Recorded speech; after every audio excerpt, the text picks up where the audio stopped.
Good evening, everyone. How's everyone doing? Thank you. Thank you. Thank you. That's right. I love the energy. Welcome to Anderson Ranch. Welcome to our faculty lecture series. My name is Esther. I am the studio coordinator for Photography and New Media here at the ranch. I'm glad to see all of you here to listen to our two amazing faculty. Before we begin, I would like to take a minute and ask everyone to silence their cell phones before we start, as to not interrupt the program. I also want to start by recognizing that Anderson Ranch campus resides on the historic tribal lands of the Ute people who called this area home for over 800 years. In honor of this legacy, we focus on building an inclusive community here, maintaining this as a place for inspiration, creativity at the center of the Rocky Mountains. Tonight, our program will consist of two speakers. Each will go for about 20 to 25 minutes, and then we will have a Q&A at the end, so please have your questions ready. Our first speaker this evening is Carolyn Drake. Carolyn Drake works on long-term photo-based projects, seeking to interrogate dominant historical narratives and creatively reimagine them.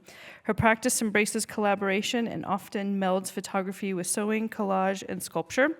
She has published 5 books and is the recipient of a Guggenheim Fellowship and the Henri Cartier-Bresson Award, among many other prizes.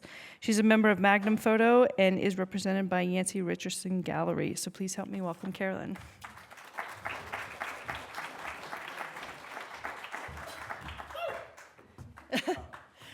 I have my team cheering me on here.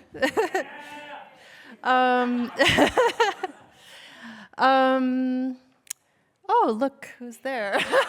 Sorry. Okay. Hold on a sec, it's still uploading. Hold on. Carolyn Anderson Ranch. Okay, so I'm going to start my keynote, and I just want to say thank you for having me here. It's my first time at the Anderson Ranch, and I really appreciate how smooth everything is running and how good the food is, and how thoughtful the students are. I have 4. Okay, I'm going to start my stopwatch too, because I'm going to give myself 5 minutes for each of 4 projects. And my backstory is that I was kind of like working as an editorial photographer and making independent projects for the first decade of my career, in which I lived mostly in Istanbul. So I was traveling a lot from there and making work in countries that were not that familiar to me, that I was learning a lot about, but I'm from the United States. And so after that 10 years, I felt it was time to go back home and reconnect with where I came from. And my partner, Andres, who's also a photographer/artist, and I moved back, but we didn't actually know where to move because we felt quite detached from the United States, and most of it felt like a foreign country to us. And so our goal was to find a place to live where we could afford to be independent and make our personal work. And so we ended up in this small town in Mississippi called Water Valley. And we lived there for 2 years, and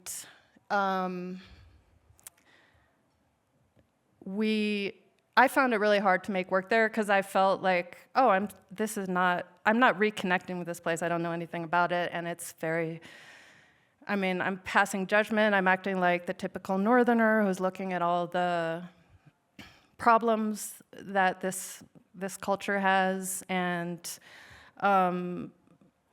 I didn't feel comfortable being like otherized. I was trying to get away from the otherizing that I felt I was stuck in when I was photographing abroad. So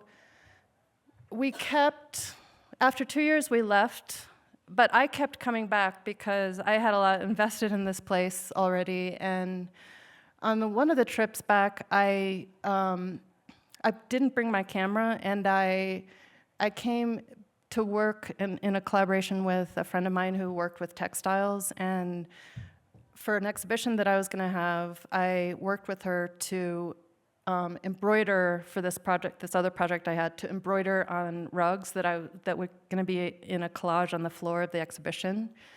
So I sat with her for like 2 weeks around this quilting frame where we stretched out the rugs, and she invited her friends who liked sewing to help us. So it was all these women in this circle and sewing together, and I wasn't taking pictures, and I felt like I was part of this group. And this was the first time in this place that I had felt like I was an insider. And so eventually I realized this is my starting point for making work in this place. And I started photographing the women who had helped us sew, and mostly not including sewing. I really wanted to figure out how to. The other thing about photographing in the United States is everything has been photographed, everything is a stereotype. Real life fulfills stereotypes a lot of times, so I wanted to work on how can I make photographs, rather than documenting what's going on in the real world, create an alternative, and also find a way to photograph with these women without revealing everything, without being like, oh, this is what culture looks like, this is what her body looks like. I wanted to resist telling stories about the women by showing their bodies and their faces. But it was also about connecting with something that I had pushed away a lot. Like, part of me choosing to be a photographer in my earlier life was choosing, being against having a domestic life. I don't like cooking. I never learned to sew. I always pushed back against things that I thought were stereotypically feminine.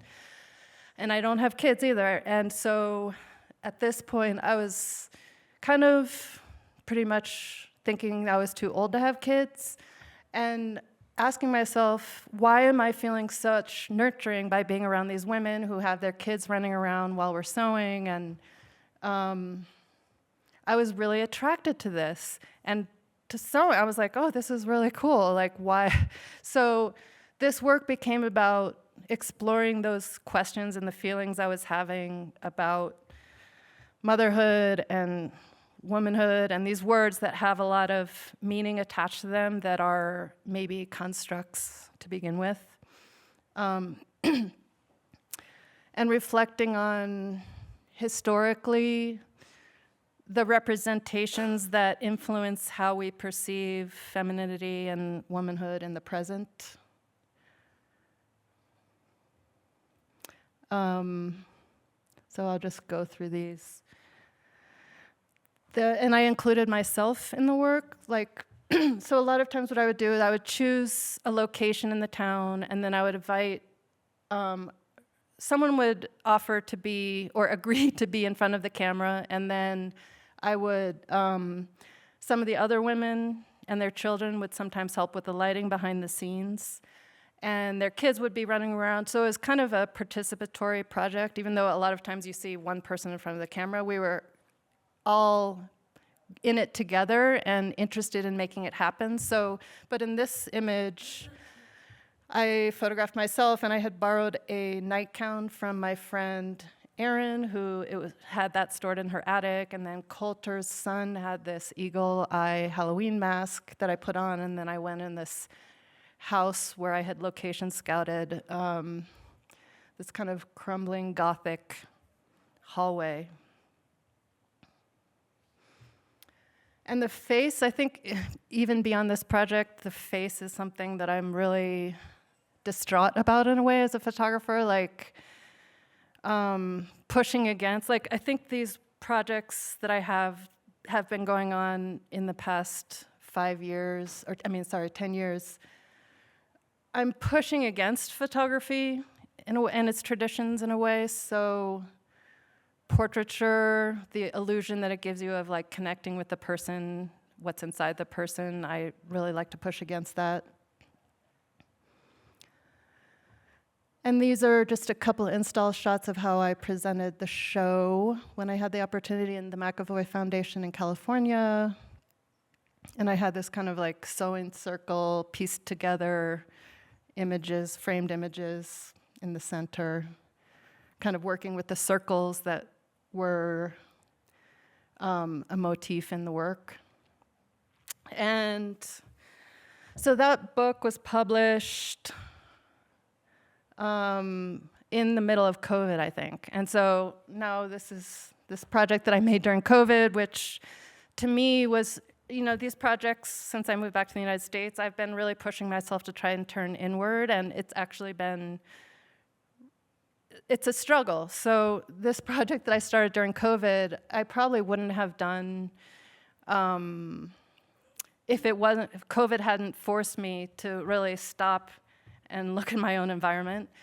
And so I started going in my backyard early in the morning and in search of kind of a daily ritual. I went out and I would build these photo creatures to photograph. And usually by the time the sun was bright and the wind came in Vallejo, California, where I live now, I had to finish and wrap up. So it was this kind of time-based, I had a deadline that I gave myself for these things. And so I started building these things that could be considered sculptures, but they're temporary because they had a lot of organic material in them, and then mixing organic material from my garden with fabric from the quilts that I was making in my studio and different household products. And I started putting surveillance cameras into the sculptures so that I wanted to play with the power dynamics of photography, where traditionally the gaze is directed one way. There's the author and the subject has very little control. I played with creating these creatures that could gaze back at me, and so they were returning my gaze and staring me down. So these are just some of they all have surveillance cameras hidden in them. And I found that, like, this machine camera, they would just take, like, these 5 or 10 second clips. But I found that the kind of portraiture they were making is, like, way more, I felt like they were more genuine and raw and real than any like, really stylized photograph that I might try and take. And so I thought a lot about that. And thinking about cyborg, like when I was in college, like 30 years ago, I read about cyborgs in Donna Haraway's text. So I thought I was making cyborgs, kind of. Or I allowed myself to imagine that, at least.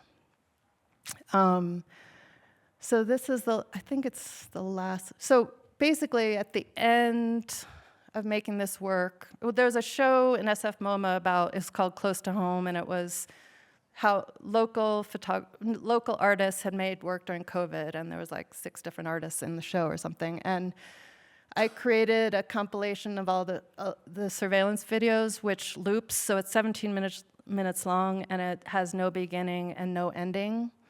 So it's just like the blurring together of these different sculptures looking back at me.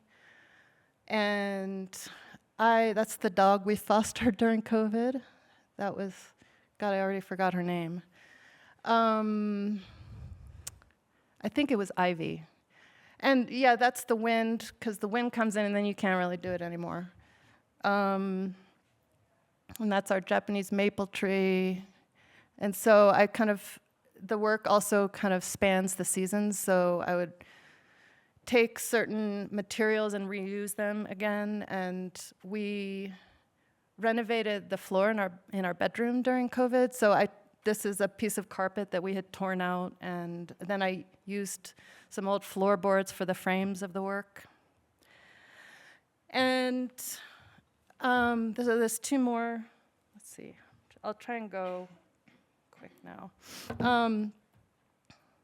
So during COVID, I got this grant where I had 2 years to produce a book and an exhibition, and I proposed to go back to Mississippi where I had made the knit club work and turn the camera on men, like the husbands of some of the women I had photographed, and also people who had actually helped with the knit club project, but I had kind of made them invisible.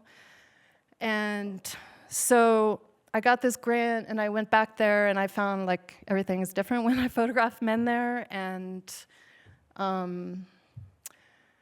I had different feelings toward the men, and so I realized I have to kind of establish a new language, like photographic language, to explore my relation to masculinity. And rather than feeling like this nurturing and colorful hair, like I realized the women mostly have long hair. Like there's all these visual things I had to work with women in their environments, and whereas the men, not only were they less colorful, but I was angry at men because there was all this shit going down in the US politics with Donald Trump and the Me Too movement, and abortion being overruled while I was working on this. And I was also, I turned 50, I think, while I was working on this, so I was having these like hormonal changes, which I think also kind of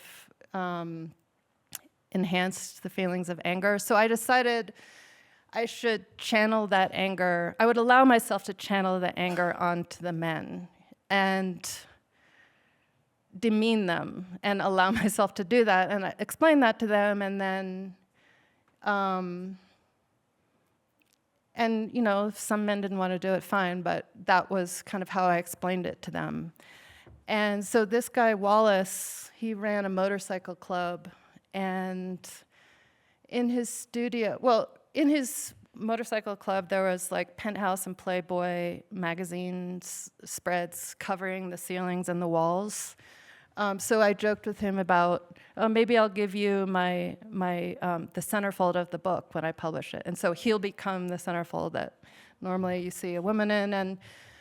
And but also, I photographed him many times, and over the course of getting to know him, he showed me this picture that he had taken of an ex-girlfriend of his when he was younger, where he used to, for fun, hang her upside down from a hook. So I asked him if we could reverse the roles and if he would hang upside down for my camera. So he agreed to do it if I would do it as well. But I hid my own picture and just used his body. So I played with like, oh, will you take off your shirt? You know, I want to look at bodies, but I wanted to like not have them look back at the camera, like put them in these positions that women have like through art history and photo history, like the role of like the woman's figure. So not looking back at the camera. So I wanted to scrutinize their bodies. And I started looking at these 19th century photographers who had made a mark on photo history. So Edward Muybridge, who had kind of like communicated the science of motion and made that invention through his sequences of photographic images. But in the process of doing that, he also expressed gender as though it was a science. So he would invite women to like do women's things, like picking up a baby. That's what a woman is supposed to do. And then he would photograph men in doing things that men are supposed to do. And so I was skeptical of that science and thinking of how photography had played a role in establishing that as real. And so I would photograph these motion sequences and often tried to get into positions where I would be looking down at the man. And again, asking them to do things that weren't necessarily putting them in a good light. This was the hidden mother picture in the 19th century when women would take their children to get them photographed, and they would be obscured underneath a piece of fabric. So I put my friend John under fabric to see what it was like for him. And that's John again. And then the last one is E.J. Belloc, who in New Orleans, he made a project called Storyville in the 19th century, and he photographed female sex workers reclining, like this is kind of the trope of the female nude, like the reclining woman. But the weird thing about his portraits are they also have this life in them. So I have like really conflicted feelings about that project. But when I started looking at his work a lot, I thought I could use this as a tool to explain to people what I was trying to do. And I also actually, at this point, recognized I need to get the men to take their clothes off, because if I want to put them in this, like, just push it as far as I can. And it's something that I never considered until like almost the very end of the project, is photographing male nudes, because it was like I had never been, in my culture, encouraged to scrutinize male bodies the way we scrutinize, and I scrutinize female bodies. So I tried to replicate the Belloc pictures, and the men actually showing them the prints helped them understand what I was trying to do. But in the end, like, getting to know the men and having them be in this more vulnerable position, nude, gave me a bit of empathy for them. So the work kind of has this tension, hopefully, in the best parts, I guess, between empathy and that anger and rage that I was also trying to put onto them.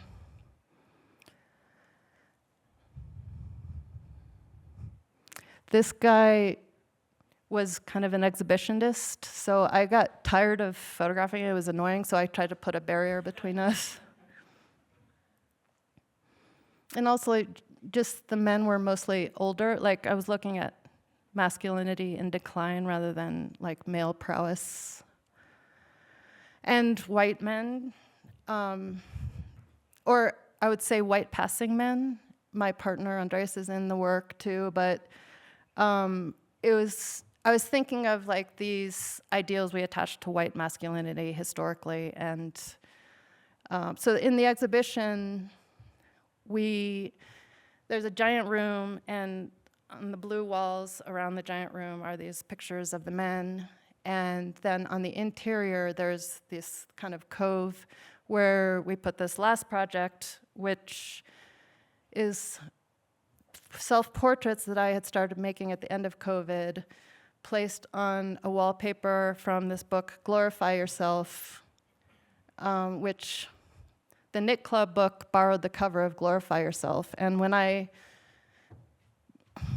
started flipping through this book, I found it very disturbing, and this was kind of like incited additional work of self-portraiture that I'm still working on. And the chapters, I gotta go closer. Oh, okay. Just things like be his leading lady, facial radiance, inviting lips, body lineup. So it's like this book from the 1940s and 50s about how women can do exercises and take lessons to make themselves more appealing to the men in their lives. And you could spend more than 24 hours a day like doing these exercises and taking these lessons, but you'll never be good enough. You'll never kind of be the perfect. And so sometimes I would take a text, it would inspire a picture. So this one is, take a deep breath and blow against your lips until they flap. Blow hard, rigid lips make your whole face tense, and this ages you. And so there's this one page where there's an illustration of how to lift. Maybe you have to lift a heavy object. And so I put myself in a dress and high heels and tried to lift a box of photo books. And then some of the pictures, I'm interacting with the pages, and this is Jean Tierney's beautiful full mouth is one of her most attractive features. And I'm kind of like, there's some humor, there's like, I'm trying to kind of play with it, but it's serious, but there's also, what else can you do but just divested of its power and I felt like it's archaic, old-fashioned, but it also, I feel these kinds of ways of thinking about women and women's bodies exist in the present as well. So poke at it and prick it and play with it is what I've been doing. I threw these two in at the last minute. They're really low res, but I also allowed myself to play the two different roles. And this one was, one of the early pictures was modeled after a Frida Kahlo painting, self-portrait with cropped hair. And this is, I've had a few chances to kind of show this work in a gallery space. So this is the second one. I had another one this summer, which was actually very different, but I think that's the last image. So thank you.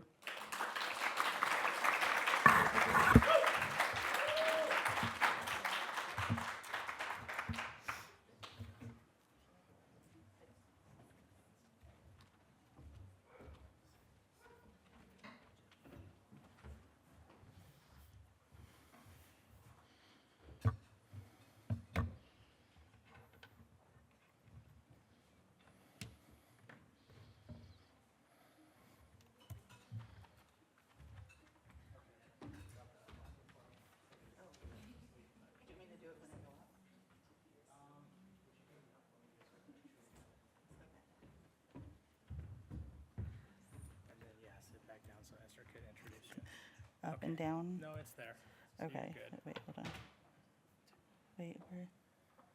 I can't remember. Do you have any audio? I do. You do? Okay.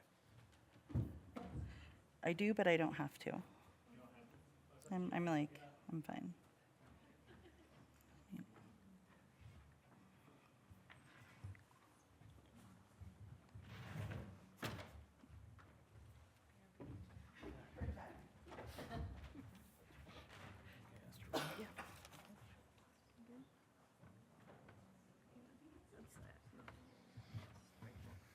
Aha.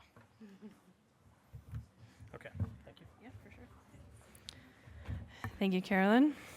Our next speaker is Anna Tsouhlarakis. Her work, she works in sculpture, installation, video, and performance. She graduated from Dartmouth College and Yale University and has participated in various art residencies and exhibited nationally and internationally. Anna is Greek and Creek and is an enrolled member of the Navajo Nation. So please help me welcome Anna.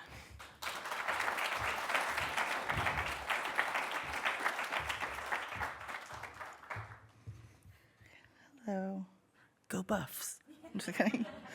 Okay, let's see here. Let's see. I just want to say thank you to everyone for being here tonight and for having me back again. I love being here. It's such a beautiful and great place to be and to always be around, workshop participants that are super excited and open to, new ideas. So thank you. Because we have, especially this week in the workshop that I'm teaching, we have a real range of students in terms of age and experience. And so I'm actually starting out super early. This is work that I did in my senior thesis show when I was at Dartmouth. It's called Navajo Baby Blanket, and it's made out of fabric, aluminum cans, and safety pins. So my dad is an artist. He's a Navajo silversmith. And so I was always around art growing up, and it was always something that I did, but I never quite, fancied myself an artist necessarily. And it wasn't until I went to college where I started taking classes, and I ended up being a double major in Native American Studies and Studio Art, that I realized that there was something I could add to the trajectory of Native American art history. There were things that I was seeing in other trajectories like African American, Asian American art that I wasn't necessarily seeing in the late 90s in kind of Native art, and specifically in new media, in performance and installation. Sorry, I may be from Boulder, but I'm getting acclimated to the altitude still, so I'm taking a lot of breaths. Because I was in Maine for all summer. I created this some of the first pieces that I was doing were really reflecting on my experiences growing up in a Native family. I grew up off reservation, but I traveled back to the reservation all the time. Pretty much every break we had, we went back to visit family on the reservation. And alcoholism, ravaged my extended family. It was within my immediate family. And so this is something that kind of my first work that really, I feel like, came out of that. Early on, I always knew I was a sculptor. I was never a painter. I was never a photographer. Like, it's like I knew I could see things three-dimensionally, and I couldn't speak two-dimensionally. And so it was nice to kind of dig into that early on in my time in undergrad. And so this is the second piece that was in my senior thesis show. It's called Travois. And so when I was writing my thesis in the Native American Studies Library, I was looking through like coffee table books, and there were a lot of old Edward Curtis, like photography books, and a lot of imagery in them from the mid-1800s. And there was one particular picture that I really loved that was some horses that have travois attached to them, which are these kind of like contraptions that we used for carrying, teepees or, clothing or, personal items, things like that, from encampment to encampment for some tribes. And so I felt, even though my tribe isn't nomadic, I felt very nomadic because I was, born in Kansas, finished high school in New Mexico, was in college in New Hampshire, and I was always kind of moving around. There was never like one place I was necessarily in. And so I decided to create a travois for myself. And so these are all my items from my dorm room, and it's made out of like duct tape and found wood and other found objects.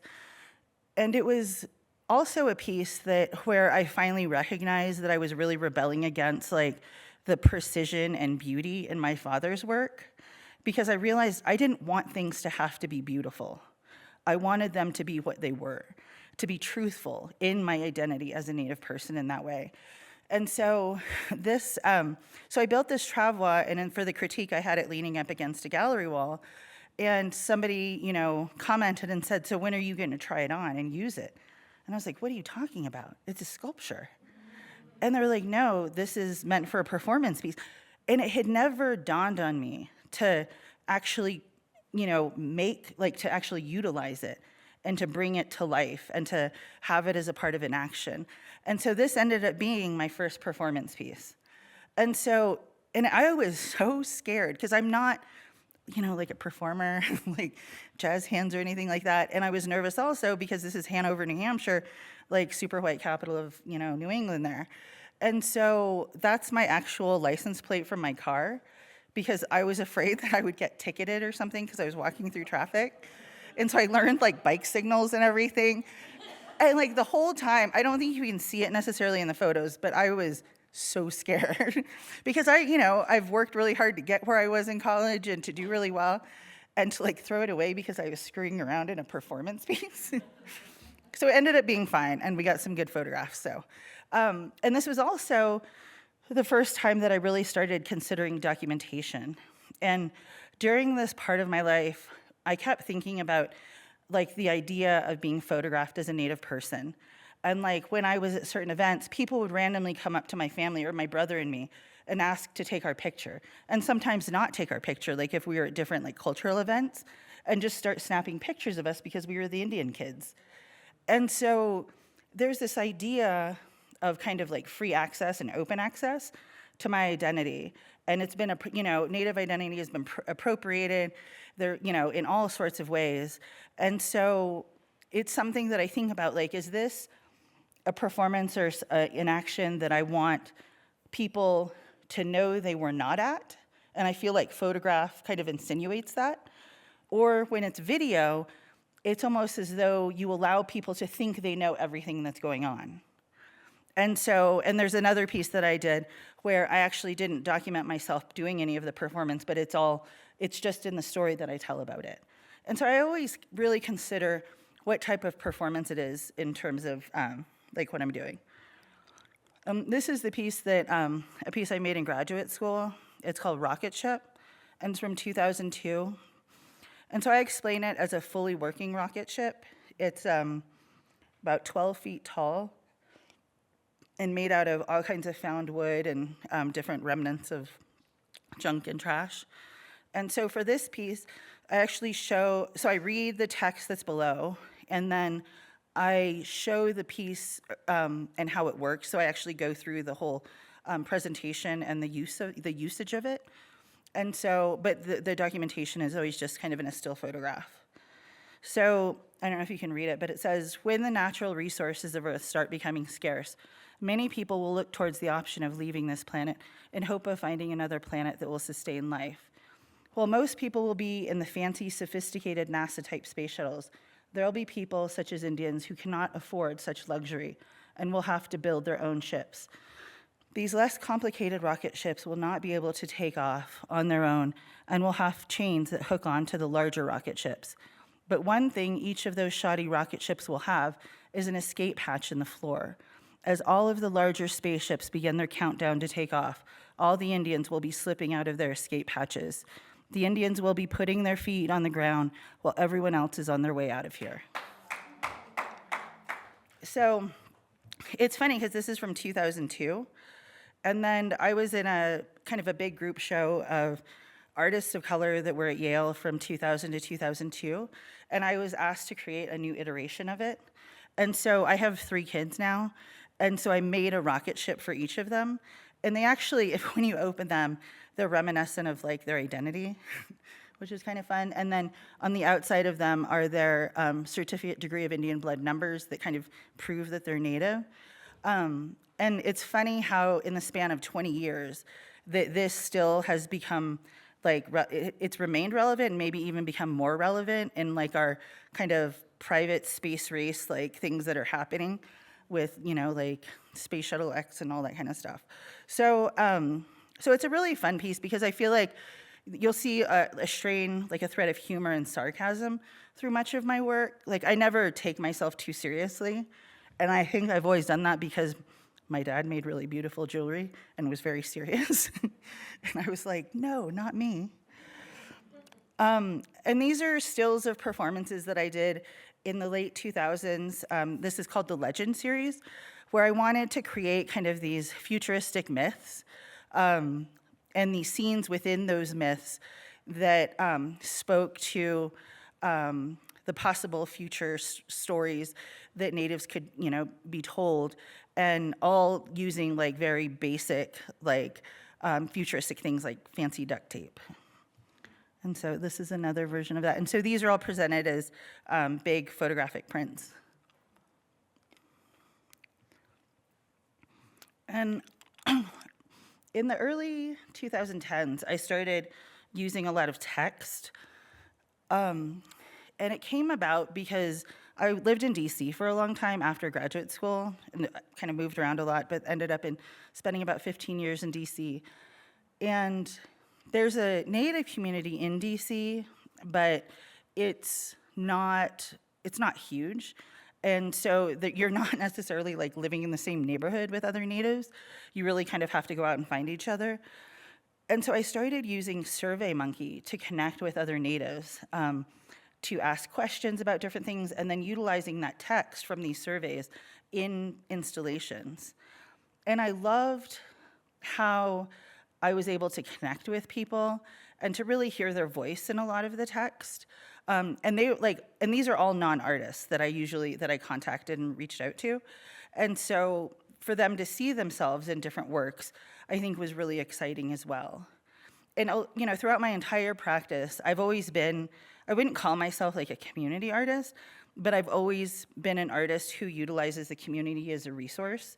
And so wherever I'm living, I find those Natives and I'm like, come help, come build this installation with me. And like everybody will join in and we'll have like pizza and beer and stuff like that. So it's always been like a fun thing no matter where I am to kind of create that and to have the art kind of help create that community. And so this is a piece I did at the Museum of Contemporary Native Art in Santa Fe. And it was the first iteration of the Edges of the Ephemeral. And there's been a lot of iterations since then. And it's been shown like in Brooklyn, Baltimore, Jackson Hole, Colorado Springs. And so, and these are all the different kind of texts that were put on these aluminum signs. And it's usually an outdoor sculpture. So kind of moving on with the utilization of text, another big project that kind of came out of it was the Native Guide Project, or I should say is the Native Guide Project. It's something that started in Colorado. I guess we are in Colorado, I forget where it was. I was the artist in residence at Colorado College for a year from 2019 to 20. And I had a lot of conversations with museum staff, and we talked a lot about, how do you create like a placard or a piece of writing or give a tour where you have kind of your goals of what you want the audience to kind of learn or how you want them to leave thinking without like pushing it down their throat, right? And so I started thinking about that in terms of like the race riots that were happening, like the murders that were happening. Like, how can we change this relationship by like using things as basic as positive reinforcement? And so for a minute back in like 2001 or 2003, I taught second grade. And we learned about like utilizing that in your classroom. So like if this one kid was like running across the room and one kid was sitting cross-legged really nice, you'd be like, oh, Joey's doing such a good job at that. You're doing really great. And then the other kid will come sit, right? Because they want to get the accolades as well. And so I started making these billboards and putting them all around Colorado Springs, where I was like, people might read that and they might think, hey, I do that. Yeah, me too. I mean, it's like, yes, very optimistic. But I also knew that they also had like a slight, bite to them as well, which I really love because, when people meet me, like, I think I'm very nice, but I think I'm very sarcastic and sassy too. And so I feel like these really kind of hit at the heart of what I'm trying to do. And I love Helvetica. And I love, like, a lot of my work has always been very genderless and usually minimal in terms of color.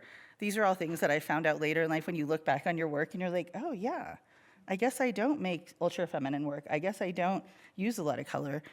And now I'm like much more, aware of that. And so I also, in addition to having these billboards, I created these social media accounts. And so there were 23 pieces of text, and I pushed them out over social media as ads. And so with like the business kind of like prompts, you can decide like, I want this ad to go out to women over the age of 60 who are shopping for handbags in Florida. And so it'll just pop up in their screen. And there'll be nothing to really click, nowhere to go. I'm just like invading their minds for a moment. And so it was really cool because through the analytics, I was able to see that I had reached like 35,000 people like that had interacted with it. And so this is something that has been ongoing. I ended up getting hacked because I didn't like use my phone number or whatever. So it's now called the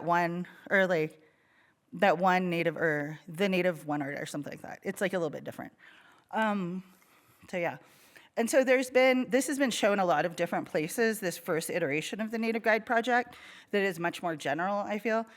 And so this was at the Scottsdale Museum of Contemporary Art last year. And it was really neat because at one point it was at the Wexner Center. So this is the Native Guide Project Columbus that had text that was much more focused on like the area. And then it was like in the Wexner Center in the lobby, on the exterior of it, all over downtown, like in these things called Ike monitors. And then there was a huge billboard across from the Ohio State Capitol. And all the digital text ran for 6 months. So it's really exciting to me that like politicians would be walking into the state capitol and seeing this every day. And like wondering like, who the hell is Tecumseh, And then having to Google it so nobody would make fun of them, right?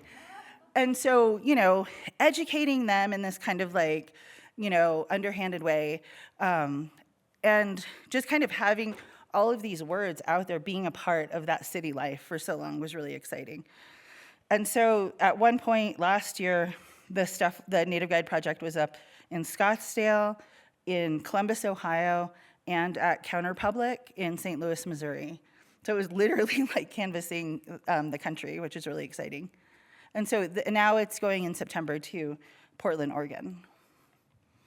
And so this is, my piece is just the billboard, but it was right next to the Mississippi River and like a major highway there that kind of goes around St. Louis. And then they were like, hey, we have Ike monitors too. And so we put these up in St. Louis, and they were all downtown for about 2 months, I think. And so the latest iteration of this is something I just finished about a week and a half ago. I was in Maine for 10 weeks and worked on this project, the Native Guide Project CMBG. CMBG is the Coastal Maine Botanical Gardens, so you can see why I abbreviated them. And they had this new collaboration to bring in 2 Indigenous artists for the to have pieces made within the botanical gardens. The botanical gardens is really huge, and it's one of, like, apparently it's like the second most visited site in Maine after LL Bean. And so, and I've been going to Maine for over 20 years, and one thing that I really was always stricken by was back about 7 years ago, I went and saw these ancient oyster middens, which are like piles of oyster shells that have been built up over like millennia, so they think they're 5,000 to 6,000 years old. But most Mainers even don't know that these exist. And so I wanted to create something that kind of spoke to that Indigenous presence that's always been there. And so this is also my first like permanent piece as well. And so as you approach it, you just kind of see these mounds, and then as you go around, there are faces that are covered with oyster shells and big granite rock that have text written that's reminiscent of the rest of my Native Guide projects in Helvetica. And so you can kind of see those right there. And then I think I'm gonna kind of run through some other stuff. These are other sculptures that I've been, in the past few years that I've worked on.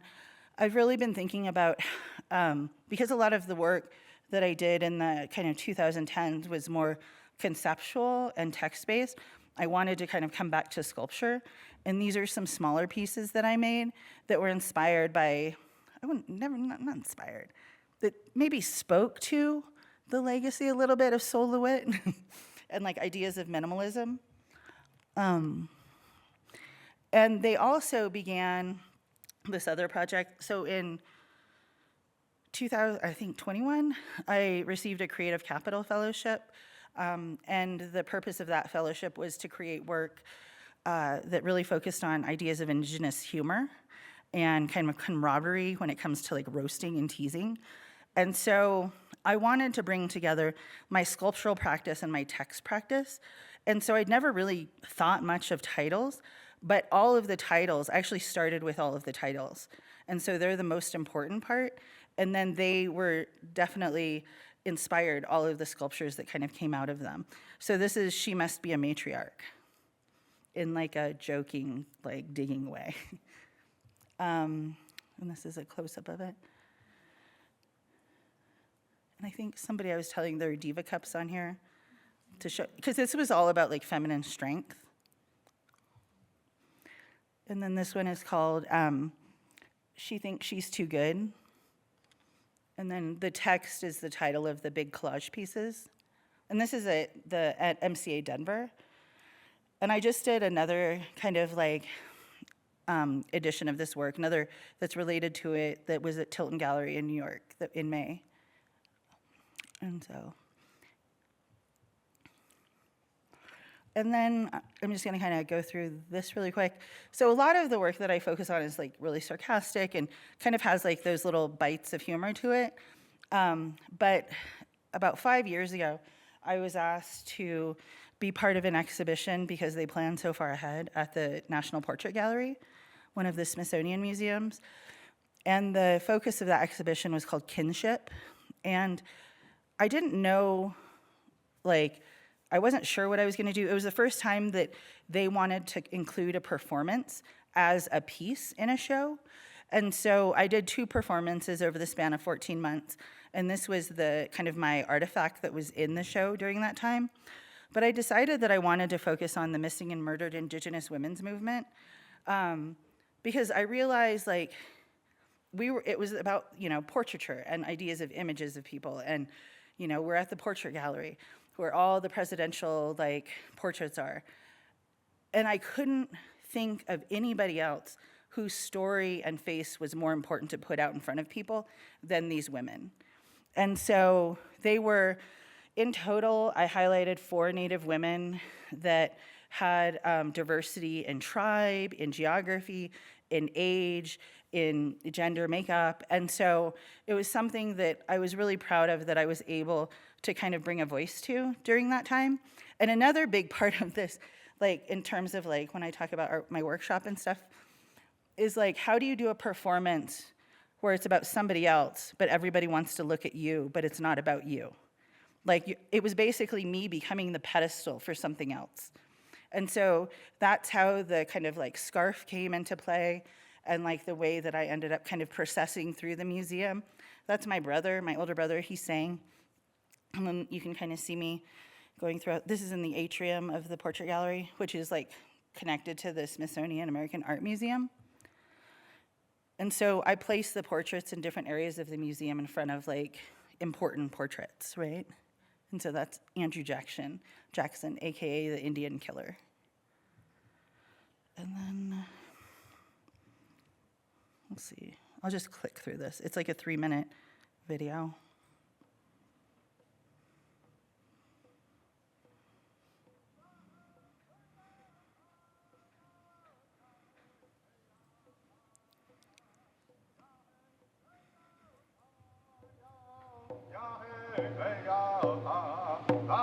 So it's definitely like my most serious piece that I've ever done. And I worked with the families and everything to make sure that everything was appropriate and that they were, they felt good about it, you know, as best they could.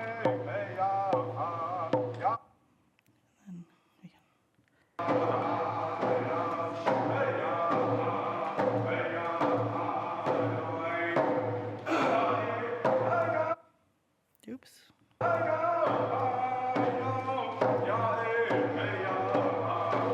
Somehow we got 2 things right. But anyways, you get a sense of it. I think that's it. Thank you.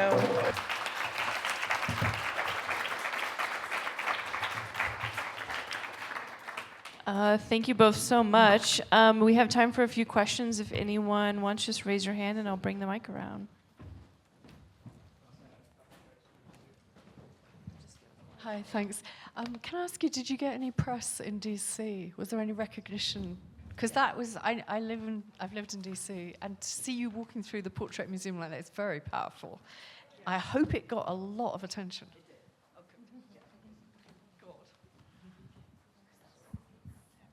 Any other?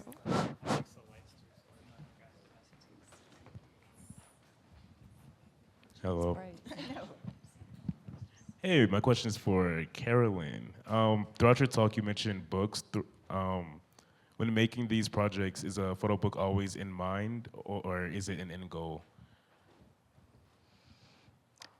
I think it's been shifting. Like, my work is changing from year to year, so I think at this point now, I think photo books at the beginning of my career was a way to put my work out there in a way independent from the editorial work that I was doing to make a living. And so the books empowered me in a way to have a voice, but because I've had opportunities more recently to show work in other contexts besides photo books, maybe there's less emphasis in my practice on thinking first about the book. So I'm at a point maybe where I see that the book and an exhibition could be their own entities.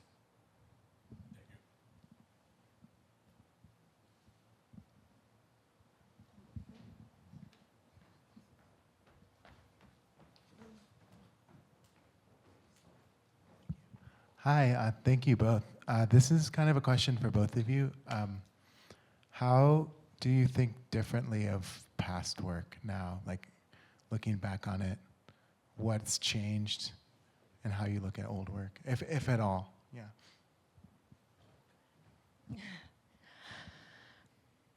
I think I'm always trying to, in a new work that I'm doing, I'm trying to, in a way, like address problems that I had in with my previous work. Like, my work never really solves the problems, but I'm always pushing to solve the problems that I have with the photographic process, I guess, and its histories. So my past work, I think since I lived outside of the United States for 10 years, it's there they go to do some work. I appreciate the experiences I had traveling and living outside of this country because it made me realize, it's beyond the work, I guess. It's learning that the United States is not the center of the world and culture, and there are other ways of doing things and other ways of living, and I keep that with me when I'm living here now, even though it's hard to remember. And so probably more than my old work, it's like the experiences. I think my work is very experiential, like the process of making the work, and it's kind of about engaging, or it has been about engaging beyond myself, and then trying to, your turn to answer.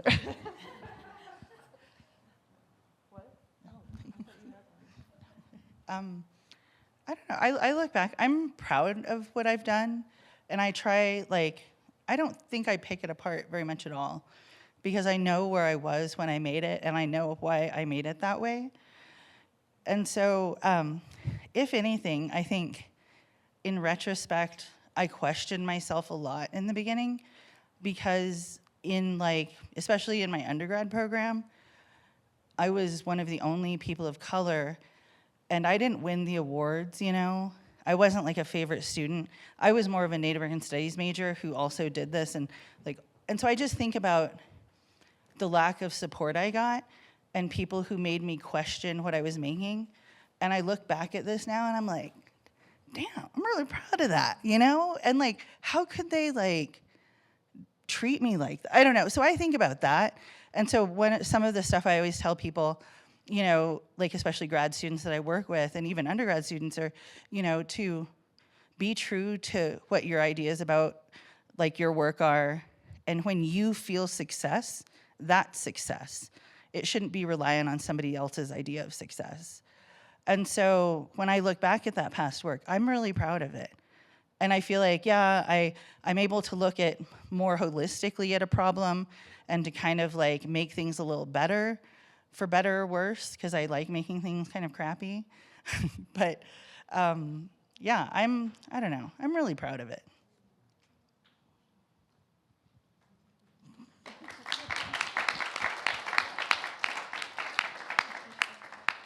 Thank you both so much. I feel like that's a good place to end. So I encourage you guys to go visit their studios, see what their students are up to at the end of the week, and we'll see you guys next time.